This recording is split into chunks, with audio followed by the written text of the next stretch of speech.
We are going to finish up with Tyler Shough. Dave is back. And Dan was the guy who wanted us to put Shough on this list as QB5. What you said, he was also in your top 5 and maybe even number 4. What are you guys so excited about Tyler Shough? I like that he's coming from a pro style offense at Louisville. I think he can make good throws. He's got good footwork. I think he's capable of playing now and not totally embarrassing himself in the NFL. He's not rattled by the pass rush. His arm strength is good, not great. He's a touch thrower, but he did try plenty of tight window throws. He can sidearm it to get a few more RPMs on it. Excellent processor, really understands what he sees from a defense. Might be the best quarterback in the class. And I mean, he's played college football for 6 years. I would expect that to be the case. I think he's the type of quarterback that a team would draft to be a backup, but maybe become their answer to the quarterback position for the second half of the 2025 season, maybe even the 2026 season. New Orleans, I'm looking at you. Cleveland, I'm looking at you. Miami, this guy might be decent in Miami. They probably won't look at him because they just got Zach Wilson. The biggest issue that he's got, sometimes he puts a lot of air under the ball when he throws, and he's older. He was born in 1999, which might not feel like so long ago for some of us, but that puts him at 26 years old when he gets going this season. And so that means that what happens if he's going to be a starter in 2 to 3 years, he's almost 30 already. So it does take away some time off of his clock. It's not even, especially at the quarterback position for me. Like, even if he becomes a starter at 28, if he's good, I'd probably still get a decade out of him, Dan. But what worries me, and I don't know how much when you're evaluating quarterbacks you care about this, what worries me is when a guy has so much success in college because he's 4 years older than everyone else he's playing against. It's a grown man playing against guys that are almost grown men. How much, when you're evaluating a quarterback, do you care if he didn't have success until he was older than everybody else?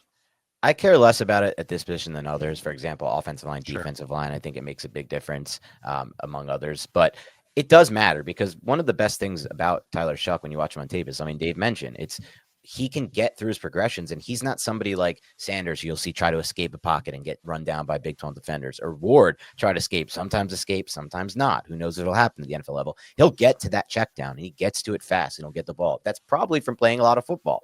But I will say this, last year, Heath, I've amended my process a bit because I really discounted Penix as a dynasty asset last year. Didn't come away with him in any of my dynasty drafts, didn't target him, and felt like, oh my God, that injury history, that age, what can I do? And I look back at that now and I'm like, it's so stupid and it's so short-sighted because I'm just not sure that 3 or 4 games are enough to make that determination. Not based on that. I'm still really low on Michael Penix. That's not the reason why you should have been anti-Penix last year.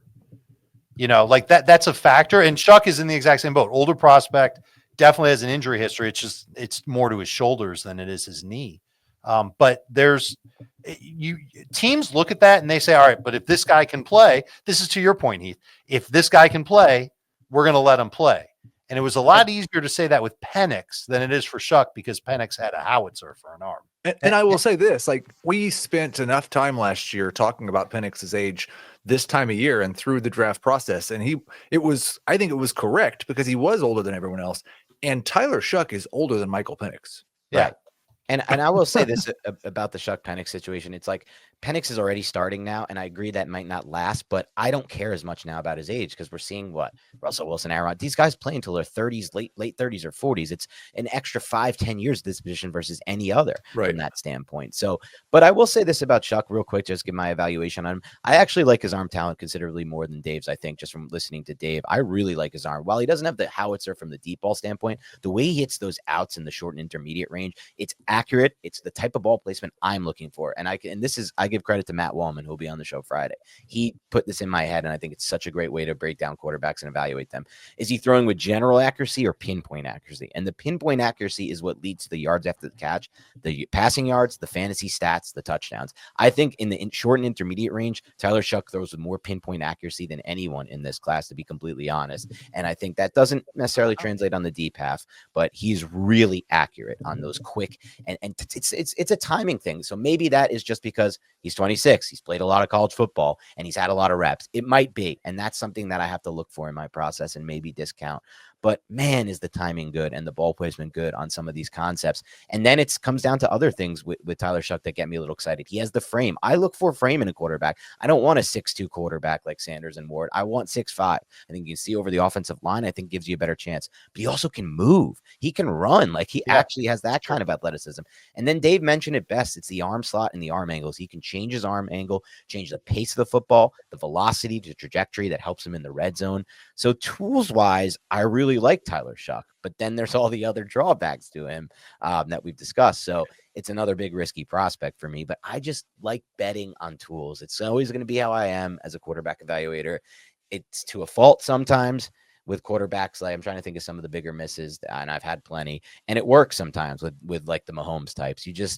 I don't know, but I just think you need something to define you at the NFL level. You can't just be somebody who has good college stats, but doesn't have the traits to translate.